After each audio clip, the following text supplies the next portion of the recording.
నరం లేని నాలుక అబద్ధం చెప్తుండొచ్చు, కానీ ప్రాణం లేని ఈ రాళ్లు మాత్రం రేపటి చరిత్రకు సజీవ సాక్ష్యాలుగా నిలుస్తాయి. తెలంగాణ తొలి ముఖ్యమంత్రి కేసీఆర్ జలసంకల్పానికి ఒక మైలురాయిలుగా నిలుస్తున్నటువంటి పరిస్థితి ఉంది. రాబోయే రోజుల్లో సీతారామ ప్రాజెక్టు సాధించబోయే విజయాలకు నాంది పలికింది తెలంగాణ సాధించినటువంటి కేసీఆర్ నిర్మించినటువంటి ఈ ప్రాజెక్టు ఫలాలు మరికొద్ది రోజుల్లో రైతాంగానికి అందబోతున్నటువంటి పరిస్థితి. ఇప్పటికే 3 పంప్ హౌజుల్లో 2 పంప్ హౌజుల ట్రయల్ రన్ విజయవంతంగా గడిచినటువంటి నేపథ్యంలో సీతారామ ఎత్తిపోతల పథకం యొక్క లక్ష్యం ఏంటి, దాని ద్వారా జరగబోయేటువంటి విప్లవాత్మకమైనటువంటి మార్పులేంటి, తెలంగాణ రైతాంగానికి ముఖ్యంగా ఖమ్మం, భద్రాద్రి కొత్తగూడెం, సూర్యాపేట, మహబూబాబాద్ జిల్లాల రైతులకు ఒరగబోయేటువంటి ప్రయోజనం ఏంటనే అంశాన్ని ఒకసారి తెలుసుకునేటువంటి ప్రయత్నం చేద్దాం. ఇవాళ టీ న్యూస్ గ్రౌండ్ రిపోర్ట్ ద్వారా మొత్తం సీతారామ ప్రాజెక్టు సంబంధించినటువంటి మొత్తం వివరాలను మీ ముందుంచేటువంటి ప్రయత్నం చేస్తాను. ఒక పంటకు నీళ్ళిస్తే చాలనుకునేటువంటి రోజుల నుంచి తెలంగాణ పంటలకు 2 పంటలకు పుష్కలంగా నీరందించడంలో లక్ష్యంలో భాగంగా నిర్మించినటువంటి సీతారామ ప్రాజెక్టు ఇప్పుడు వడివడిగా ముందుకు సాగుతోంది. అన్నీ అనుకూలిస్తే ఆగస్టు నెల మధ్యలోకే, ఆగస్టు 20 తర్వాత ఏ క్షణమైనా తెలంగాణ పొలాలకు పారించేందుకు రంగం సిద్ధమైంది. మనం సీతారామ ఎత్తిపోతల పథకం గోదావరి మీద ముఖ్యమంత్రి కేసీఆర్ సంకల్పించి నిర్మిస్తున్నటువంటి ప్రధానమైనటువంటి ప్రాజెక్టు ఉమ్మడి ఖమ్మం జిల్లా, అంటే ఇప్పుడు భద్రాద్రి కొత్తగూడెం జిల్లా, అట్లాగే ఖమ్మం జిల్లా, సూర్యాపేట, మహబూబాబాద్ జిల్లాలకు సంబంధించినటువంటి 6,75,000 ఎకరాల నికర ఆయకట్టుకి మరొక 3 లక్షల ఎకరాలకు నీరందించే లక్ష్యంతో, దగ్గర 10 లక్షల ఎకరాలకు సాగునీరు అందించే లక్ష్యంతో మొదలుపెట్టినటువంటి సీతారామ ప్రాజెక్టు ఫలాలు అతి కొద్ది రోజుల్లో, మరొక 10-15 రోజుల్లోనే దక్కబోతున్నాయి. ప్రస్తుతం మనము పూసుగూడెం దగ్గర ఉన్నటువంటి 2వ పంప్ హౌస్లో ఉన్నాము. గ్రావిటీ ద్వారా, అంటే మొట్టమొదటి పంప్ హౌస్ ఏదైతే బీజీ కొత్తూరు దగ్గర ఉందో ఆ పంప్ హౌస్ దగ్గర నుంచి లిఫ్ట్ చేసేటువంటి నీళ్ళు, అక్కడ ఉన్నటువంటి 6 పంప్ హౌస్లు, అక్కడ ఉన్నటువంటి పంప్ హౌస్లో 6 మోటార్లు, 6 పంపులు ఉంటాయి. 9,000 క్యూసెక్లను మనం లిఫ్ట్ చేసి ముందుకు తీసుకోవచ్చు. ఇప్పుడు మనం చూస్తున్నటువంటి ఈ కెనాల్ పూర్తిగా గ్రావిటీ కెనాల్. 10వ కిలోమీటర్ దగ్గర లిఫ్ట్ చేసినటువంటి నీరు ఇప్పుడు మనం ఉన్నటువంటి 43వ కిలోమీటర్ వరకు దాదాపు 33 కిలోమీటర్ల డిస్టెన్స్ను కూడా గ్రావిటీ ద్వారా ట్రావెల్ చేసినటువంటి వాటర్ ఇది. తర్వాత ఆ గ్రావిటీ ద్వారా వచ్చినటువంటి నీరు ఏదైతే 9,000 క్యూసెక్ల నీటిని ప్రవాహానికి సరిపడా నిర్మించినటువంటి కాలువల ద్వారా ఇప్పుడున్నటువంటి పూసుగూడెం పంప్ హౌస్కు వస్తుంది. ఈ పంప్ హౌస్లో కూడా దగ్గర 6 మోటార్లను, 40 మెగావాట్లకు సంబంధించినటువంటి 6 మోటార్లను, ఏదైతే బీజీ కొత్తూరులో 25 మెగావాట్లకు సంబంధించినటువంటి 6 మోటార్లు ఉంటే ఇక్కడ 40 మెగావాట్లు, అంటే ఇక్కడ దగ్గర ఇక్కడ లిఫ్టింగ్ కెపాసిటీ ఎక్కువ, 55 మీటర్ల దాకా ఎత్తిపోయాల్సి ఉంటుంది కాబట్టి ఇక్కడికి తీసుకొచ్చారు. ఇక్కడ కూడా దగ్గర 9,000 క్యూసెక్లు ఏదైతే న్యాచురల్ ఫ్లో అక్కడ నుంచి వస్తుందో ఆ ఫ్లో అంతటిని కూడా ఈ మనం వచ్చినటువంటి గ్రావిటీ కెనాల్, ఏదైతే చూసినటువంటి గ్రావిటీ కెనాల్ ద్వారా ఇక్కడికి వస్తుంది. పూసుగూడెం నుంచి మళ్ళీ 55 మీటర్లు లిఫ్ట్ చేసి టువర్డ్స్ కమలాపురం దాకా తీసుకెళ్తారు. ఇప్పుడు పూసుగూడెం పంప్ హౌస్ లోపలికి వెళ్దాం మనం. పంప్ హౌస్ లోపల ఏర్పాటు చేసినటువంటి మోటార్లు, అట్లాగే పంపులు, వాటికి సంబంధించినటువంటి కెపాసిటీ ఎట్లా ఉంది, ఒక్కొక్క యూనిట్ ఎట్లా పనిచేస్తున్నటువంటి అంశాన్ని చూద్దాం. ఈ అన్ని అనుకూలిస్తే కనుక బీజీ కొత్తూరు, అట్లాగే పూసుగూడెం, కమలాపురం 3 పంప్ హౌజులు కనుక పనిచేస్తే ఈ నీటిని తీసుకెళ్లి వైరా రిజర్వాయర్లో లిఫ్ట్ చేస్తే కనుక వైరా అట్లాగే సత్తుపల్లి సంబంధించినటువంటి మొత్తం పొలాలకు ఈ వానాకాలం సీజన్లోనే నీరిచ్చేటందుకు ఆస్కారం ఏర్పడుతుంది. నాటి ముఖ్యమంత్రి, తెలంగాణను పోరాడి సాధించుకున్నటువంటి కేసీఆర్ కాళేశ్వరం ద్వారా గోదావరి జలాలను ఒడిసిపట్టి ఉత్తర తెలంగాణను సస్యశ్యామలం చేశారు. దక్షిణ తెలంగాణలో ఉన్నటువంటి మేజర్ ఖమ్మం జిల్లా ఇంతకుముందు సాగర్ కింద ఉండేటువంటి పరిస్థితి ఉండేది. ఇప్పుడు సాగర్ జలాలు రాకపోయినా వచ్చినా సరే ఈ నీటితో, గోదావరి నీటితో సస్యశ్యామలం చేయాలనేటువంటి లక్ష్యంలో భాగంగా 4 జిల్లాలకు సంబంధించినటువంటి వరప్రదాయిని ఇది. 6,75,000 ఎకరాలకు ప్రత్యక్షంగా, మరొక 3 లక్షల ఎకరాలకు పరోక్షంగా, మొత్తం 10 లక్షల ఎకరాలకు తాగునీరు కూడా అందించేందుకు లక్ష్యంగా భాగంగా సీతారామ డిజైన్ చేయబడింది. ఒకసారి పంప్ హౌస్ లోపలికి వెళ్దాం, అక్కడ ఎలాంటి ఏర్పాట్లనే తెలుసుకుందాం. తెలంగాణ సాగునీటి చరిత్రలో ఒక సువర్ణాధ్యాయంగా లిఖించదగినటువంటి కాళేశ్వరం కావచ్చు, సీతారామ ప్రాజెక్టులకు సంబంధించినటువంటి సలహాదారుగా, తెలంగాణ రాష్ట్ర నీటిపారుదల సలహాదారుగా వ్యవహరిస్తున్నటువంటి పెంటారెడ్డి గారు మనతో పాటు ఉన్నారు. పెంటారెడ్డి గారితో మాట్లాడదాం. సీతారామకు సంబంధించినటువంటి పనులు ఎంతవరకు వచ్చాయి, ఈ పంప్ హౌస్ల టెస్టింగ్ ఎలా సాగుతుందనేటువంటి విషయాన్ని పెంటారెడ్డి గారు అడుగుదాం. పెంటారెడ్డి గారు, తెలంగాణకు జీవనాడి లాంటి ప్రాజెక్టులకు మీరు సలహాదారుగా ఉన్నారు. ఇప్పుడు సీతారామ, కాళేశ్వరం దాదాపు పూర్తి అయిపోయింది, ఇప్పుడు సీతారామ అనే ట్రాక్ ఎక్కించే పనులు ఉన్నారు. ఎక్కడ దాకా వచ్చింది సార్ దీనికి సంబంధించినటువంటి టెస్టింగ్ కావచ్చు, వాటర్ లిఫ్టింగ్ సార్? ఇప్పుడు ఈ పంప్ హౌస్లో 4 పంప్ హౌస్లు ఉన్నాయి. ఫస్ట్ 3 పంప్ హౌస్లు పాతకాలం ఫామ్ చేశాము, 4వ పంప్ హౌస్ తర్వాత ఫామ్ చేశాము. సత్తుపల్లి ట్రంక్ కట్టర్ అక్కడికి పంప్ చేయడానికి ఇప్పుడు ఇనీషియల్గా ఏనుగురుకు నీళ్లు వేయడానికి రెడీ చేస్తున్నాము. ఏనుకూరు కెనాల్ కూడా రెడీ అయ్యేదట. అక్కడ నుంచి స్టెబిలైజేషన్ ఆయకట్టు కొంత ఒక ఫ్రెష్ ఆయకట్టుకు వాటర్ ఇవ్వడానికి ప్లాన్ చేశాము. ఇప్పుడు మొన్న దాకా మనం పంప్ హౌస్ 1 చేశాము. పంప్ హౌస్ మేము ఏం చేస్తున్నాం అంటే 2 పంపులు రెడీ చేస్తున్నాం ఇనీషియల్గా. ఎందుకంటే మనకు ఆయకట్టు కూడా పెద్ద లేదు. 2 పంపులు రెడీ చేసేసి 2 పంపులతో ఆయకట్టు ఇస్తాము. తర్వాత 2 పంపులు అయిపోయి 3 పంపులు చేయాలి. 2 పంపులు చేసాక మిగతా కూడా చేసుకుంటూ వస్తాము. అన్ని పంపులు చేసే వరకు 1 మంత్ పడుతుంది. అన్నీ వరుస పెట్టి సీక్వెన్స్గా ఒకసారి ఇట్లా పని చేస్తూ టెస్ట్ చేస్తాం. అంటే ఇప్పుడు ఈ పంప్ హౌస్కు జపాన్ చైనా టెక్నాలజీ ఉపయోగించారంటున్నారు. దానికి ఈ సంబంధించి పంపులు మొత్తం ఎక్విప్మెంట్, మోటార్లు, టర్బైన్లు, పంపులు అని వాటి అన్నీ కలిసి స్టార్టింగ్ ఎక్విప్మెంట్ అంటాము. అవన్నీ జపాన్ చైనీస్ మేక్. ఇలా స్టార్టింగ్ ఎక్విప్మెంట్ చైనా దారిని వచ్చింది, కానీ జపనీస్ మేక్ అది. కమలాపూర్లో కూడా Chinese equipment, Japanese manufacture, Chinese వాళ్ళు సప్లై చేశారు. మోటార్ స్టార్టర్స్ అన్నీ, ప్యానల్స్ ఏమో మిషిమిషి కంపెనీ వాళ్ళు పంపించారు. ఏవి ఇప్పుడు ఇటాచి ప్రొటెక్షన్, ట్రాన్స్ఫార్మర్స్, తోషిబా, ఇవన్నీ వేరియస్ మన కంట్రీ ఎక్విప్మెంట్ కూడా ఉంది. మొత్తం చైనా అంటే పాటు పంపులు, మోటార్లు, స్టార్టింగ్ ఎక్విప్మెంట్ మాత్రం చైనాకి వెళ్ళి వచ్చినాయి. మీరే ఎక్విప్మెంట్ అయితే మనం లోకల్గా ఉన్నది. ట్రాన్స్ఫార్మర్స్ లోకల్గా తోషిబా మన హైదరాబాద్ నుండి వాళ్ళతో కొన్నాయి. ఇండస్ట్రియల్ ఎక్విప్మెంట్ ఉంది, టోటల్ చైనాతో లేదు. ఒక చిన్న 2 పంప్ హౌస్లు రన్ చేస్తే ఎంత వాటర్ లిఫ్ట్ చేయొచ్చు? టోటల్ 6 పంప్ హౌస్ పని చేస్తే కనుక ఎంత లిఫ్ట్ చేయొచ్చు? 2 పంపులు అంటే 8 క్యూమెక్స్ అంటే 3000 క్యూసెక్స్ పంప్ చేస్తాం. ఇప్పుడు ఫైనల్ పంప్ చేసి అన్ని పంపులు చేస్తే 9000 క్యూసెక్స్ పంప్ చేయాలి. ఇప్పుడు ఈ కాలువల నిర్మాణం కావచ్చు, పంప్ హౌస్ నిర్మాణం కావచ్చు, ఏ స్టేజ్లో ఉంది సార్? ఎంతవరకు కంప్లీట్ అయ్యి ఉండొచ్చు? కాలువల నిర్మాణము మనకు ఏనుకూరు వరకు రెడీ అవుతుంది అన్నారు, 15th వరకు. మిగతాది పాలేరుకు ఒక కెనాల్ పోతుంది. ఇక్కడ సత్తుపల్లి ట్యాంక్ ఒక ఇవన్నీ మున్సిపాలిటీ కనుక 6 monthsలో మనము రెడీ కావచ్చు. మనం నెక్స్ట్ సీజన్ అంటే రబీ అంటారు, రబీకి ఇవ్వచ్చు అనిపిస్తుంది. నీళ్లుగా అలుపెరగకుండా శ్రమిస్తున్నారు తెలంగాణకు నీళ్ళు ఇవ్వడానికి. సార్ ఎట్లా ఇది సీతారామన్ ఎగ్జిక్యూట్ చేశారు సార్? సీతారామ ఇది బెస్ట్ పంప్ అవుతుంది. ఇది లోయెస్ట్ హెడ్, మంచి ఏమంటారు డిశ్చార్జ్ డిజైన్ కూడా మంచి పర్ఫెక్ట్ డిజైన్. మనం నీళ్ళు చూశారు కదా, అంత డిశ్చార్జ్ వాటర్ మేము డిజైన్ చేసినప్పుడు ఇది ఇంత రేటింగ్లో అంత వాటర్ రావడం గ్రేట్. ఇది చాలా పర్ఫెక్ట్ డిజైన్ చేసాము. టెక్నికల్గా, అడ్మినిస్ట్రేటివ్లో పర్ఫెక్ట్గా ఉన్నాయి ఈ ప్రాజెక్టులు. Thank you so much sir. ఇది పెంటారెడ్డి గారు చెప్తున్నటువంటిది.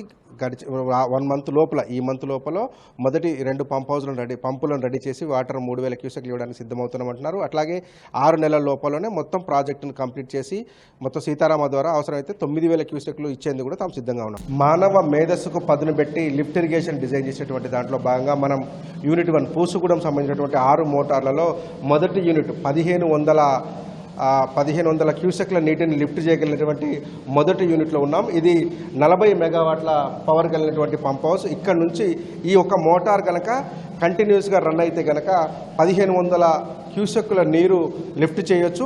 మొత్తం ఇట్లాంటివి ఈ పంప్ హౌస్లో, ఏదైతే పూసుగూడెం పంప్ హౌస్లో మనం ఉన్నామో 6 యూనిట్లు ఉన్నాయి. ఒక్కొక్క యూనిట్ కూడా 1500 క్యూసెక్ల నీటిని లిఫ్ట్ చేయగలిగినటువంటి సామర్థ్యం కలిగినటువంటి పంపులు. ఒక్కొక్క మోటారు 40 మెగావాట్ల సామర్థ్యం కలిగినటువంటి మోటార్ ఇది. అంటే 40 × 6 4 6 24 240 మెగావాట్ల సామర్థ్యంతో ఈ పంపులను లిఫ్ట్ చేసేలాగా నిర్ణయించారు. ఇది న్యాచురల్ గ్రావిటీ లెవెల్. ఇక్కడ నుంచి నీటిని పైకి లిఫ్ట్ చేయాల్సి ఉంటుంది. 55 మీటర్లకు లిఫ్ట్ చేసిన తర్వాత మళ్ళీ గ్రావిటీ కాలువలోకి నీటిని వదలాల్సి ఉంటుంది. గోదావరి జలాలను ఒడిసి పట్టాలనేటువంటి దృఢ సంకల్పంలో సీతారామ ప్రాజెక్టులో అత్యంత కీలకమైనవి పంప్ హౌజులు. మనం ప్రస్తుతం పూసుగూడెం పంప్ హౌస్, ములకలపల్లి మండలం పూసుగూడెం దగ్గర ఉన్నటువంటి పంప్ హౌస్లో ఉన్నాం. ఇక్కడ మనం చూడొచ్చు, దాదాపు 5 అంతస్తుల దిగువకు, అంటే మనం 1 2 3 ఫ్లోర్లు కట్టుకుంటే 5 అంతస్తుల ఎగువన ఉంటే ఎంత హైట్లో ఉంటామో భూమి గ్రాస్ లెవెల్కి, అంటే భూమి న్యాచురల్ ఫ్లో లెవెల్కి అంత దిగువకు మనం వచ్చినటువంటి లోపల 5 పంప్ హౌస్ లోపల 5 ఫ్లోర్ల కంటే కింద దిగువన ఏర్పాటు చేసినటువంటి పంప్ హౌస్కి సంబంధించినటువంటి ఇది. దాదాపు మనం 55 మీటర్ల లోతుకు దిగాం. ఇది మొత్తం సీతారామ ప్రాజెక్టులోనే అత్యంత కీలకమైనటువంటి 2వ పంప్ హౌస్ ఇది. ఈ పంప్ హౌసే నీటిని 2వసారి లిఫ్ట్ చేసేటువంటి పంప్ హౌస్. మొత్తం అశ్వాపురం అట్లాగే దుమ్ముగూడ మండలాలకు సంబంధించినటువంటి మధ్యలో గోదావరికి అడ్డంగా ఎక్కడైతే సీతమ్మ బ్యారేజ్ నిర్మిస్తున్నారో, గతంలో కాటన్ నిర్మించినటువంటి ఏదైతే బ్యారేజ్ ఉందో ఆ బ్యారేజ్ దగ్గరనే సీతమ్మ బ్యారేజ్ను కూడా తెలంగాణ తొలి ముఖ్యమంత్రి కేసీఆర్ ప్రపోజ్ చేశారు. అక్కడ నిర్మిస్తున్నటువంటి సీతమ్మ బ్యారేజ్ నుంచి నీటిని 10 కిలోమీటర్ల మేర గ్రావిటీ ద్వారా సాధారణమైనటువంటి న్యాచురల్ ఫ్లో ద్వారా తీసుకొస్తారు. 10వ కిలోమీటర్ దగ్గర బీజీ కొత్తూరు దగ్గర ఉన్నటువంటి మొట్టమొదటి పంప్ హౌస్ని గత నెల క్రితం ట్రయల్ రన్ నిర్వహించి దాన్ని అక్కడ సక్సెస్ఫుల్గా నీటిని లిఫ్ట్ చేశారు. అక్కడ 6 పంపులు ఉంటాయి, 6 మోటార్లు ఉంటాయి. ఒక్కొక్కటి 25 మెగావాట్ల సామర్థ్యం కలిగినటువంటి 6 మోటార్లు ఉంటాయి. 45 మీటర్లు మొట్టమొదటి పంప్ హౌస్లో 45 మీటర్ల ఎత్తుకు నీటిని లిఫ్ట్ చేసి న్యాచురల్ ఫ్లోకి వదిలేస్తారు. దాదాపు అక్కడ మనం 10వ కిలోమీటర్ దగ్గర మొదటి పంప్ హౌస్ను చూసుకున్నట్లయితే కనుక 43.75 కిలోమీటర్ల దగ్గర ప్రస్తుతం మనం ఉన్నటువంటి రెండవ పంప్ హౌస్ ఏదైతే పూసుగూడెం పంప్ హౌస్ ఉందో ఇక్కడ రెండవ పంప్ హౌస్ను ఏర్పాటు చేశారు. ఇక్కడ కూడా మొత్తం 6 మోటార్లు 6 పంపులను ఏర్పాటు చేశారు. ఒక్కొక్క మోటార్ కెపాసిటీ వచ్చేసి 40 మెగావాట్లు. అంటే దగ్గర 6 పంప్ హౌస్లో ఉన్నటువంటి 240 మెగావాట్లకు సంబంధించినటువంటి 6 పంపులను ఇక్కడ ఏర్పాటు చేశారు. 9,000 క్యూసెక్లు ఏదైతే మొదటి పంప్ హౌస్ నుంచి లిఫ్ట్ చేసినటువంటి 9,000 క్యూసెక్ల నీరు న్యాచురల్ ఫ్లో ద్వారా 43.75 కిలోమీటర్ల దాకా ప్రవేశించిన తర్వాత ఇక్కడ ఏదైతే మనం ఇప్పుడు ఉన్నటువంటి పూసుగూడెం దగ్గర మళ్ళీ 55 మీటర్ల ఎత్తుకు లిఫ్ట్ చేస్తారు. లిఫ్ట్ చేసి ఇక్కడ నుంచి నీటిని న్యాచురల్ ఫ్లో ద్వారా కిందికి వదులుతారు. ములకలపల్లి మండలంలో 2 పంప్ హౌజులు ఉన్నాయి. ఒకటి పూసుగూడెం పంప్ హౌజు, రెండోది Kamalapuram pump house. Kamalapuram pump హౌజ్లో కూడా 7 పంపులు ఉంటాయి. న్యాచురల్ ఫ్లో ద్వారా అంటే సాధారణమైనటువంటి గ్రావిటీ కెనాల్ ద్వారా నీటిని తీసుకొచ్చి రెండవ పంప్ హౌస్లో లిఫ్ట్ చేస్తారు. 6 పంపులు ఏదైతే కంటిన్యూగా రన్ అయితే కనుక 9,000 లీటర్ల నీటిని 9,000 క్యూసెక్ల నీటిని న్యాచురల్ ఫ్లో ద్వారా తీసుకెళ్లేటువంటి అవకాశం ఉంటుంది. సీతారామ ప్రాజెక్టును నాగార్జున సాగర్ డెల్టాకి ఏదైతే అనుసంధానం చేయాలనేటువంటి లక్ష్యంతో ముఖ్యమంత్రి కేసీఆర్ ఆనాడు దీన్ని మొదలుపెట్టినటువంటి పరిస్థితి. ఇప్పటికి 2 పంప్ హౌస్లకు ట్రయల్ రన్ సక్సెస్ అయినాయి. మనం ఉన్నటువంటి రెండో పంప్ హౌస్లో పనులు వేగంగా కొనసాగుతున్నాయి. 3వ పంప్ హౌస్ కూడా మనం పరిశీలన చేద్దాం. 3వ పంప్ హౌస్ వచ్చేటప్పటికి మనకు కమలాపురం దగ్గర ఉంది. 57వ కిలోమీటర్ దగ్గర అది మనకు టచ్ అవుతుంది. 57 నుంచి 59 కిలోమీటర్ల మధ్యలో ఉన్నటువంటి హైయెస్ట్ లెవెల్కి నీటిని తీసుకుపోయేందుకు కమలాపురం పంప్ హౌస్ ఉపయోగపడుతుంది. అక్కడ దాదాపు 55 మీటర్ల ఎత్తుకు నీటిని లిఫ్ట్ చేసి పోసి దాని తర్వాత సత్తుపల్లి ట్రంక్కి అట్లాగే ఇల్లందు వైపు వెళ్ళేటువంటి ట్రంక్కి ఆ కమలాపురం మెయిన్ బేస్ పంప్ హౌస్గా ఉంటుంది. సీతారామ ఎత్తిపోతల పథకంలో అత్యాధునికమైనటువంటి టెక్నాలజీని ఉపయోగిస్తున్నారు. మనం పంప్ హౌస్ 2 ఏదైతే పూసుగూడెం పంప్ హౌస్ 2లో ఉన్నామో కంట్రోల్ సంబంధించినటువంటి యూనిట్లో ఉన్నాము. ఈ కంట్రోల్ యూనిట్లో మొత్తం పంప్ హౌస్కి సంబంధించినటువంటి కంట్రోల్ చేయడానికి మాన్యువల్ అట్లాగే ఆటో ట్రాన్స్మిషన్కి సంబంధించినటువంటి సాఫ్ట్వేర్ డిజైన్ చేసినటువంటి కంప్యూటర్ ఇది. అట్లాగే దీనికి సంబంధించినటువంటి ఏదైతే పవర్ యూనిట్ ఉంటుందో సబ్స్టేషన్ ట్రాన్స్కోకి సంబంధించినటువంటి సబ్స్టేషన్ని హ్యాండిల్ చేయడం కోసం ఒక సపరేట్ సిస్టమ్ని రన్ చేశారు. అంటే ఈ పంప్ హౌస్కి సంబంధించినటువంటి మోటార్లు రన్ కావటం కావచ్చు, ఆన్ కావటం కావచ్చు, వాటన్నిటికి సంబంధించినటువంటి నీటి లిఫ్ట్కి అవసరమైనటువంటి పవర్ అంతటిని కూడా టీజీ ట్రాన్స్కో నుంచి ఉన్నటువంటి సబ్స్టేషన్ కంట్రోల్ మాన్యువల్ ఇప్పుడు మనం చూస్తున్నాం. మొత్తం ఈ యూనిట్లన్నిటి కూడా అంటే 3 పంప్ హౌస్లకు సంబంధించినటువంటి ప్రతి చోట కూడా ఇలాంటి సెటప్ ఒకటి ఉంటుంది. వాళ్ళే దీన్ని మానిటర్ చేస్తూ ఉంటారు. నీటిని లిఫ్ట్ చేయడానికి అవసరమైనటువంటి పవర్ సప్లైని అంతా కూడా టీజీ ట్రాన్స్కో సప్లై చేస్తూ ఉంటుంది. దాన్ని వీళ్ళంతా కూడా మానిటర్ చేస్తూ ఉంటారు. ఇక మనం ఒకసారి ఈ సిస్టమ్ దగ్గరకు వచ్చి చూద్దాం. పంప్ హౌస్కి సంబంధించినటువంటి మాన్యువల్ ఎట్లా ఉంటుంది అనేటువంటి విషయాన్ని. ఇది మాన్యువల్ యూనిట్ అంటే పంప్ హౌస్ సంబంధించినటువంటి యూనిట్ ఎట్లా పనిచేస్తుంది అనేటువంటిది మనకు ఒక డయాగ్రామ్ ద్వారా చూపిస్తున్నారు. ఒకసారి మాన్యువల్ ఆన్ చేయండి. దాంతో పాటు ఆటోలో కనుక మనం పెట్టిన ఆటో మోడ్లో పెడితే మొత్తం వాటరు ఎట్లా లిఫ్ట్ చేయొచ్చు ఏంటి అనేటువంటి అంశాన్ని కూడా మనం చూడొచ్చు. మనం ఒకసారి ఆన్ చేస్తే కనుక మొత్తం మోటార్లు ఆన్ అయిపోతాయి, పంపులు ఆన్ అయిపోతాయి. ఈ సిస్టమ్ అంతా మనకు రన్ చేయాల్సి ఉంటుంది. ఒక్కొక్కటి వారిగా రన్ చేసుకుంటూ తీసుకొస్తే కనుక ఈ వాల్యుబుల్ కావచ్చు, తర్వాత గేట్లు కావచ్చు, దానికి సంబంధించినటువంటి ఎక్విప్మెంట్ అంతా కూడా వన్ బై వన్ ఆల్ చేసుకుంటూ వస్తే చివరికి వాటర్ డెలివరీ పాయింట్ ఇది. ఇక్కడ ఈ వాటర్ డెలివరీ పాయింట్ ఓపెన్ కావాలి అంటే ఈ మొత్తం సిస్టంలో ఉన్నటువంటి సంబంధించినటువంటి అన్ని ఎక్విప్మెంట్ ఏకకాలంలో పనిచేయాల్సి ఉంటుంది. దాన్ని మాన్యువల్గా చేసుకోవచ్చు, యాజ్ వెల్ యాజ్ ఆటోలో కూడా చేసుకోవచ్చు. దీనికి సంబంధించినటువంటి టెక్నాలజీని అంతటిని కూడా డిజైన్ చేసి రెడీగా పెట్టారు. ఒక సింగిల్ మ్యాన్ మొత్తంని కూడా ఈ పంప్ హౌస్ని మేనేజ్ చేసేంత స్థాయిలో కూడా టెక్నాలజీని వినియోగించి సీతారామ పంప్ హౌస్లను సిద్ధం చేసి ఉంచారు. సీతారామ ప్రాజెక్టు రెండవ పంప్ హౌస్ ఏదైతే ములకలపల్లి మండలం పూసుగూడెం గ్రామంలో ఉన్నటువంటి రెండవ పంప్ హౌస్ దగ్గర మనం ఉన్నాం. 43వ కిలోమీటర్ దగ్గర పంప్ హౌస్ నిర్మిస్తే 45వ కిలోమీటర్ దగ్గర ఈ డెలివరీ పాయింట్ ఉంది. అంటే 43 కిలోమీటర్ల వరకు గ్రావిటీ ద్వారా వచ్చినటువంటి నీటిని మొదటి పంప్ హౌస్ దగ్గర లిఫ్ట్ చేసినటువంటి నీరు గ్రావిటీ ద్వారా దాదాపు 35 కిలోమీటర్లు ప్రయాణించిన తర్వాత 43వ కిలోమీటర్ దగ్గరికి వస్తుంది. అక్కడ రెండో pump house Pusugudem pump house నుంచి లిఫ్ట్ చేస్తారు. ఇక్కడ కూడా 6 పంపులు 6 మోటార్లు ఏర్పాటు చేశారు. ఒక్కొక్క పంపు నడిస్తే కనుక 1500 క్యూసెక్ల నీటిని లిఫ్ట్ చేసేటువంటి అవకాశం ఉంటుంది. రెండవ పంప్ హౌస్ పూర్తిగా జపాన్ చైనా టెక్నాలజీతో నిర్మాణం చేపట్టినటువంటి రెండవ పంప్ హౌస్ ఇది. దీనికి సంబంధించినటువంటి ట్రయల్ రన్ సంబంధించినటువంటి సక్సెస్ఫుల్గా నడిచినటువంటి నేపథ్యంలో జపాన్కి సంబంధించినటువంటి ఒక కీలకమైన అధికారిని ఇంజనీర్ని తీసుకొచ్చి ఈ మొత్తం పంప్ హౌస్ని యొక్క ట్రయల్ రన్ కావచ్చు, అట్లాగే టెస్టింగ్ అంతా కూడా చేస్తున్నారు. ఇరిగేషన్ రంగ నిపుణులు అట్లాగే ప్రభుత్వ సలహాదారుగా ఉన్నటువంటి పెంటారెడ్డి ఆధ్వర్యంలో రెండో పంప్ హౌస్లను కూడా సక్సెస్ఫుల్గా దాన్ని టెస్ట్ చేస్తున్నారు. మొదటి పంప్ హౌస్లో ఉన్నటువంటి 6 మోటార్లు 6 పంపులు కూడా సక్సెస్ఫుల్గా రన్ అవుతున్నాయి. దాంతోపాటు ఇప్పుడు మనం ఉన్నటువంటి పూసుగూడెంలో 2 మోటార్లను సిద్ధం చేస్తున్నారు. అంటే 3000 క్యూసెక్ల నీటిని దిగువకు ఇచ్చేలాగా సిద్ధం చేస్తున్నారు. ఏన్కూర్ లింక్ కెనాల్ ద్వారా వైరా రిజర్వాయర్ని నింపేందుకు ప్రణాళిక రచిస్తున్నారు. అంతా ఓకే అయితే కనుక ఈ ఆగస్టు నెలలోనే తొలి ఫలితం దక్కేందుకు ఏర్పాటు చేస్తున్నారు. మనం కమలాపురం వెళ్దాం. కమలాపురం పంప్ హౌస్ను కూడా పరిశీలన చేద్దాం.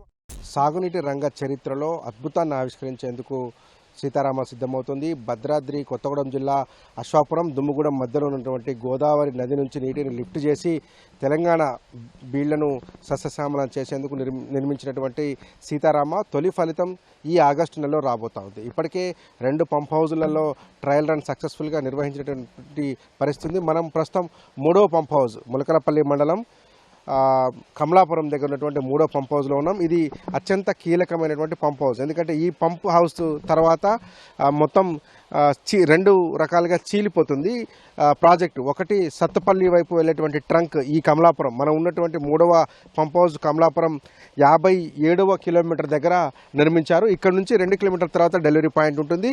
అక్కడ నుంచి 2 వైపులా, ఒకటి ఇల్లందు వైపు టువర్డ్స్ పాలేరుకు సంబంధించినటువంటి ట్రంక్ కెనాల్ ఒకవైపు వెళ్తుంది, అట్లాగే సత్తుపల్లి వెళ్లాల్సినటువంటి ట్రంక్ కెనాల్ ఇంకొక వైపు వెళ్తుంది. 2 ఏళ్ల క్రితమే, దాదాపు 20 నెలల క్రితమే అంటే ఈ పంప్ హౌజ్లన్నీ కూడా 3 పంప్ హౌజ్లు నిర్మాణం పూర్తి చేసుకున్నారు. దాంతోపాటే మొత్తం కాలువల నిర్మాణం కూడా పూర్తి అయిపోయింది. 2-3 చోట్ల టన్నల్స్ నిర్మాణం పనులు ఇంకా జరుగుతున్నాయి. టన్నల్స్ కనుక పూర్తయితే సీతారామలో మొత్తం పనులు పూర్తవుతాయి. 3 పంప్ హౌజ్లలో జపాన్ చైనాకు సంబంధించినటువంటి టెక్నాలజీ ఉపయోగించి నిర్మించినటువంటి పంప్ హౌజ్లన్నింటినీ కూడా ట్రయల్ రన్ విజయవంతమైనటువంటి పరిస్థితి. ఇప్పుడు రెండో పంపులు అంటే కేవలం 2 పంపులను సిద్ధం చేసి ఉంచారు.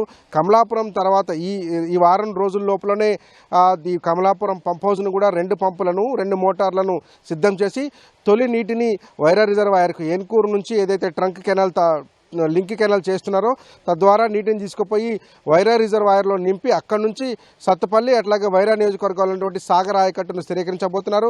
ఈ కేసీఆర్ నాయకత్వంలో దాదాపు 20 నెలల క్రితమే ఈ ప్రాజెక్టు పూర్తి స్థాయిలో పూర్తి అయిపోయి ఉన్నప్పటికీ కూడా ట్రయల్ రన్ నిర్వహించాల్సి ఉండేది. అప్పుడు నీటిని లిఫ్ట్ చేయాల్సినటువంటి పరిస్థితులు ఉండేవి. ఇప్పుడు ఆ పని కూడా పూర్తి అయిపోయింది. రాబోయే 15-20 రోజులు అత్యంత ముఖ్యమైనటువంటి ఘట్టం ఆవిష్కృతం కాబోతుంది.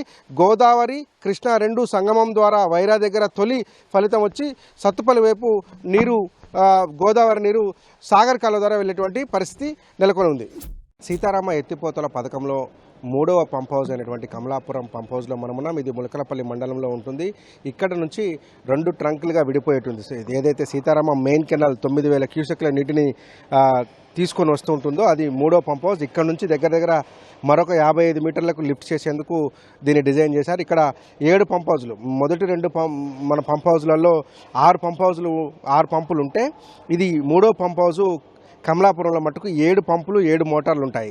మొదటి 5 ఉన్నటువంటి అన్ని కూడా 40 మెగావాట్లకు సంబంధించినటువంటి పంపులు. మిగిలిన 2 ఆ చివరిలో ఏదైతే ఉన్నాయో ఆ 2 పంపులు 30 మెగావాట్లకు సంబంధించినటువంటి పంపులు. మొత్తం ఇక్కడ నుంచి కూడా దాదాపు 9000 క్యూసెక్ల నీటిని లిఫ్ట్ చేస్తారు. అయితే ఇక్కడ కమలాపురానికి ఉన్నటువంటి ప్రత్యేకత ఏంటంటే కుడివైపు ఎడమవైపు 2 విభాగాలుగా సీతారామ ప్రాజెక్టు డివైడ్ అవుతుంది. ఎడమవైపు వెళ్ళేటువంటి ట్రంక్ మొత్తం కూడా సత్తుపల్లి బెల్ట్ ఏదైతే ఉందో ఆ బెల్ట్కి పెనుబల్లి కావచ్చు సత్తుపల్లికి సంబంధించినటువంటి సత్తుపల్లి బెల్ట్కు ఎర్రకుంట మీదుగా వెళ్ళేటువంటి బెల్ట్కి నీళ్లు సప్లై అవుతుంది. రైట్ ట్రంక్ మొత్తం ఇల్లందు వైపుగా వెళ్ళేటువంటి ట్రంక్. అయితే సీతారామ ప్రాజెక్టు లక్ష్యం మొత్తం 6,75,000 ఎకరాలు స్థిరీకరణ ఆయకట్టు అన్ని కలిపితే 10 లక్షల ఎకరాలు. కానీ కాంగ్రెస్ ప్రభుత్వం ఇప్పుడు చేస్తున్నటువంటి చిన్న మతలబ్ ఏంటంటే ఏన్కూరు దగ్గర తీసుకొచ్చినటువంటి లింక్ కెనాల్ ద్వారా వైరా రిజర్వాయర్లో వేసి కేవలం వైరా సత్తుపల్లికి మాత్రమే నీరిచ్చేందుకు ప్రతిపాదనలు సిద్ధం చేశారు. ఇప్పటికే ఆ లింక్ కెనాల్ కూడా ఈ ట్రంక్ కెనాల్ నుంచి వైరా రిజర్వాయర్కి అవసరమైనటువంటి లింక్ కెనాల్ పూర్తి అవుతున్నటువంటి పరిస్థితి ఉంది.